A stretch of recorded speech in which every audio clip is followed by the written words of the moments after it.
Morning Dish. He's the hardest working man in show business. His band's music takes you into the midnight hours. And when you wake up, his voice is back on your radio alarm clock. How on earth did this happen? Well, Jeff saw me taking out the trash at the radio station. And he won another award. But this one is better. I'm your boogeyman. That's what I am. It's the Morning Dish with the 2019 Radio Personality of the Year winner, Stephen Phillips. You paying attention to this, Packy? And Murphy's own Sherry Raines. Yeah, you must have given horseback passes to the right guy, Stephen. Well, giddy up. And Packy Smith's Shetland pony is right alongside. You guys know these demo tapes don't just edit themselves together, right? Well, all right. 3 cheers for Stephen Phillips. Y'all need to help Stephen Phillips out over there. Out the door and off the radio. Here's Stephen Phillips. Well, I walk into the room, passing out $100 All right, bills. folks, this morning we have got Barry Corbin. Good morning. How are you, sir? I'm doing real good. How are you doing? Well, just tickled to death get to talk to you after all the movies that we've watched you in. It's just exciting. Absolutely. You've had such an illustrious film career.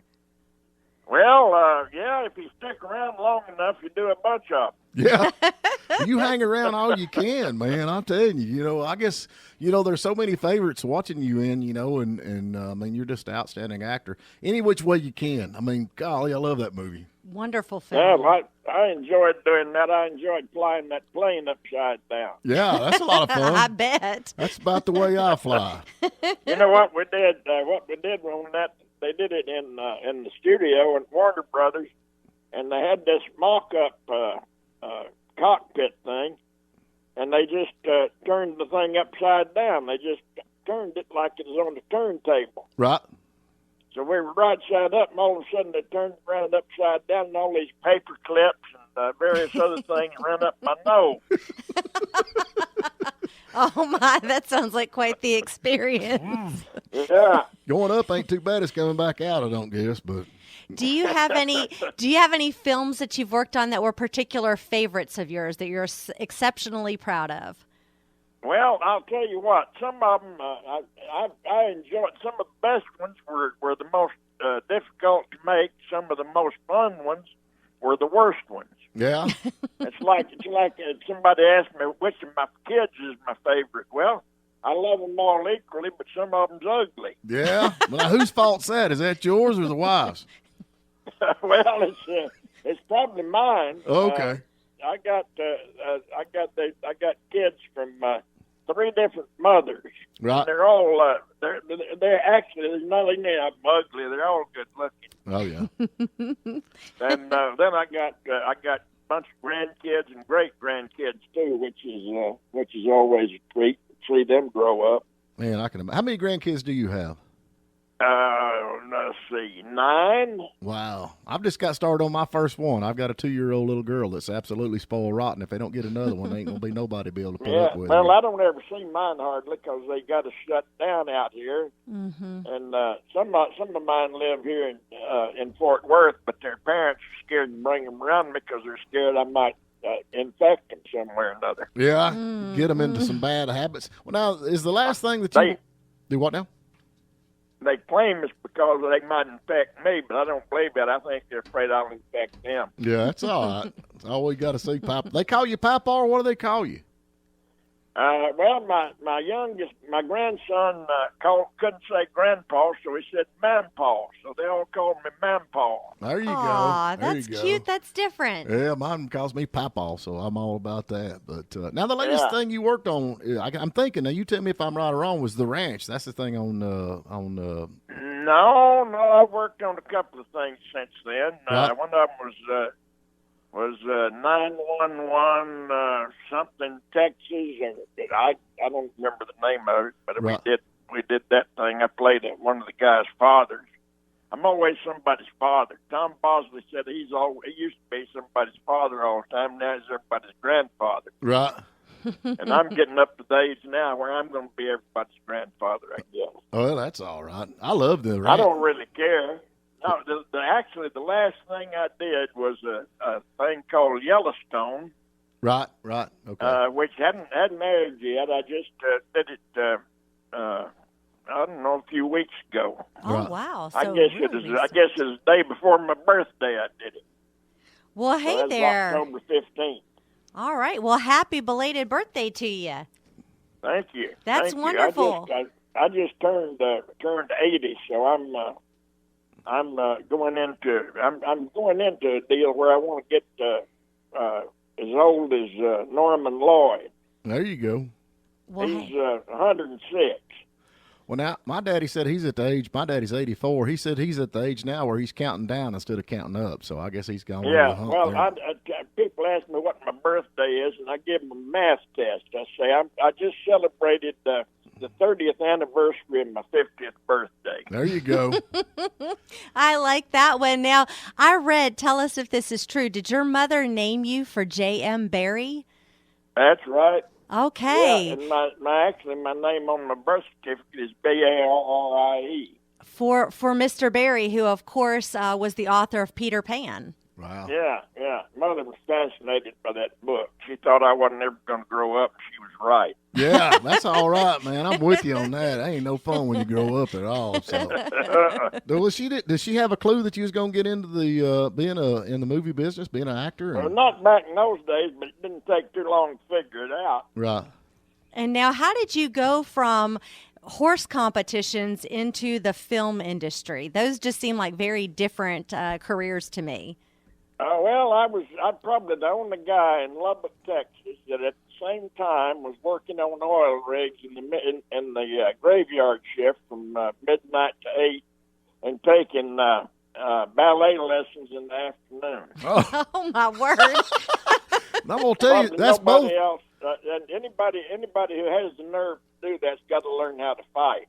I'm fixing to say, man, that's like guess so. extreme different directions. But you have to be tough to do either one of them, man. That's hard work. Of course, I don't know about standing on my toes. I've had my toes stepped on a few times, but Yeah, well, the guys don't stand on their toes. The only reason they let me do it is because I was strong enough to lift them women up. yeah, there you go. Yeah, And I was the only guy in there who was interested in women anyway. yeah. Well, that kind of helped you out a lot, didn't it? Yeah, I didn't have any competition in that deal. There you go. Okay, so you're working on an oil rig, playing Twinkle Toes afterwards. Yeah. And then how do you make your way out to Hollywood from there? Well, it was a very circuitous route. I went to Chicago first and did a little bit of theater there, and then I went down south to North Carolina and did an outdoor drama, and then I went to work in the University of Carolina, the Carolina State University. Sure. They had a deal there, artist residence, which they called us faculty members, but we didn't teach. We just acted in the plays. Right. Mm-hmm. And then I went to a theater in Virginia where I got my equity card, and then I went to New York. Wow. I was in New York for about 10 years, back and forth. I'd go off. Sometimes I'd work in New York. Mainly I worked outside New York. And was that a lot? Was that in a lot of theater, like plays and things like that, or? Oh yeah, Okay. yeah, a whole bunch of it. And I worked under every equity contract I think that there is, unless they got a contract for jugglers. I didn't work under that. Hey, there's nothing wrong with that. You could probably done it. You could have probably done it. You know, some of these movies, I mean, that you have been in, like, you work with Tom Selleck in that Monty Wash. I mean, that's a huge movie. Burt I love Reynolds? that. Burt Reynolds. Yeah. Oh, that's fun. Yeah. Yeah, I like those westerns. I had to do a thing called Conager one time. They hired me to do that. I was supposed to drive a stagecoach. Right. Well, usually the movie stagecoaches are set up where they got a blind driver inside the coach, and where the actual reins that you're working with the horses on, the lines go inside the coach, and he's looking through in a little hole and seeing where he's going. Right. And the guy up in the box has just got some lines that he's fooling with. But I got to this location, and fella says, well, you drive a 6-up, don't you? And I said, what? No, I've driven 2, and I've never driven more than 2. He said, well, you're going to drive 6 in this one. Oh, Lord. Wow. And I said, what do you mean? Where's the blind driver? He said, not any place for a blind driver. So I had to learn to drive 6 horses in 2 days. Oh, my word. Well, but with your background in horses, did that help you a little bit there? Well, that's like kind of asking somebody who rides horseback. That's like asking a motorcycle rider if he can drive an 18-wheeler. Right. Okay. Back it up and turn it around. Yeah.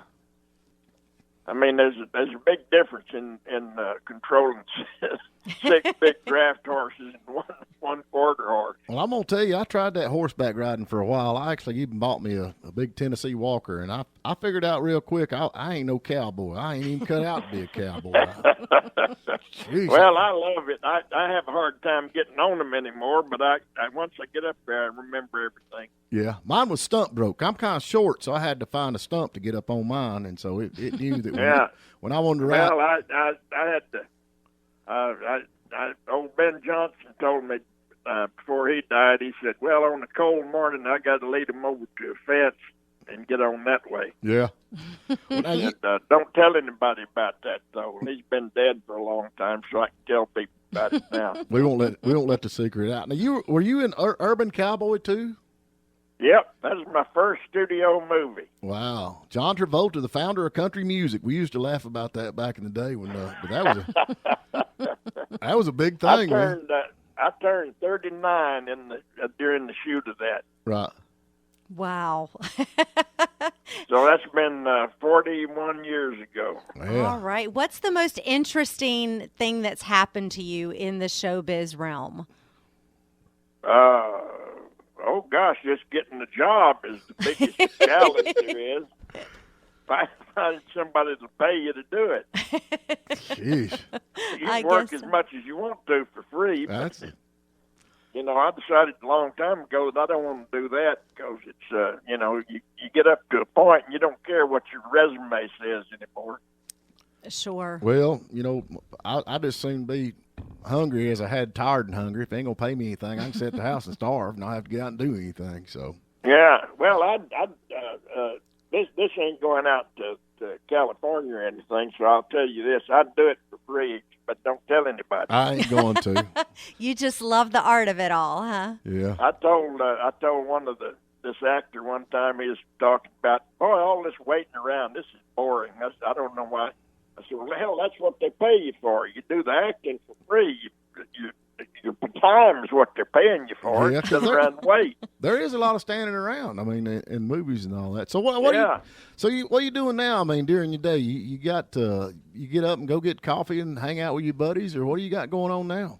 I'm staying in the house pretty much. I'm writing I'm in the process. I have been in the process for about a year and a half writing my memoirs up until my latest marriage. Right. And then I'm going to write another volume on my latest marriage after I finish that one. Wow, that sounds interesting. Yeah. Do you have a publisher all lined up already? I got some people talking to me about it. Yeah, I haven't decided which way I'm going to go. Well, I think that's cool. That's I very think cool. that's Usually awesome. if you go through one of these university presses, they want you to turn it all over to them, and they pay you a little bit for each book they sell. I want somebody who's going to pay me up front. Yeah. There you go. I can't blame you for that. Get the money and run, baby. Get the money and run. That's right. That's right. That's the way I do my movie business. Every time I make a deal where I get paid on the back end some, I don't ever get any. Yeah. Well, now let me ask you something. You've worked with some pretty interesting actors like Sam Elliott. I mean, how is he? Is he pretty cool to hang out with? I mean. Well, Sam and I have been friends for 35 years, I guess. Right. And so, yeah, he's a good guy. I like Sam. I haven't talked to him in a little while. He's splitting his time between Oregon and California. Yeah. I think he's in California now. But yeah, he's a good guy. Catherine, his wife, Catherine Ross, she's one. I always had a crush on her, but I never saw Sam lose a fight, so I don't bother with that. I believe you could take him. I think that's all in the movies, man. Well, that's what Sam said. Sam said, you outweigh me by 50 pounds. You can take me down real easy. There you go. Phew. Well, Barry, I'm going to call you that. I hate to, but anyway, we're about to wrap this thing up because we got to get to a short break, but I sure do appreciate your time, man. We absolutely, I mean, I think everybody that knows you loves you, especially in your movies and stuff. Well, I'm happy to talk to you. Now, where do you say that you're airing this? We're in a little town called Hiwassee in North Georgia. We're in the Blue Ridge Mountains, so a lot of folks always tell me. Up in the mountains, yeah, I know that. I know that area. I did a movie right outside of Knoxville, and it's right on the border of Georgia. Yeah, sure. Yeah, you did. They actually Trouble with the Curve. Clint Eastwood, he shot that here in this area. If you ever seen that, he did that. But yeah, that's where we're at. So. That's the one I did. Was the night the lights went out in Georgia, and they cut me out of it. Oh no! They had to lose 15 minutes. My whole part was the first 15 minutes of the movie. Oh. Well, did you get? And they had one. They had one shot of me. They put down a line of people standing, and I was smoking a cigar, and I said one word, I think. Yeah. And I think I was billed fourth in the thing because that was contractually what they had to do if they put me in the movie at all.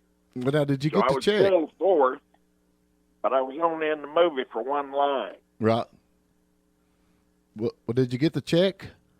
Yep, I got the check. That's all that That's matters. what matters. I don't care if I'm in the movie at all as long as I get the check. And if they got me saying one line, then I get residuals. So. Yeah. All right. Who cares? That's right. Sheesh. Well, listen, Barry, we sure do appreciate your time, man. You are a mess. Ain't no doubt about it.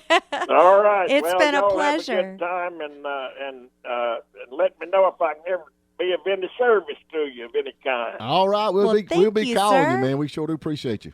All right. Say hi to everybody around there. All right, we will. Sure will. Take care. Bye-bye.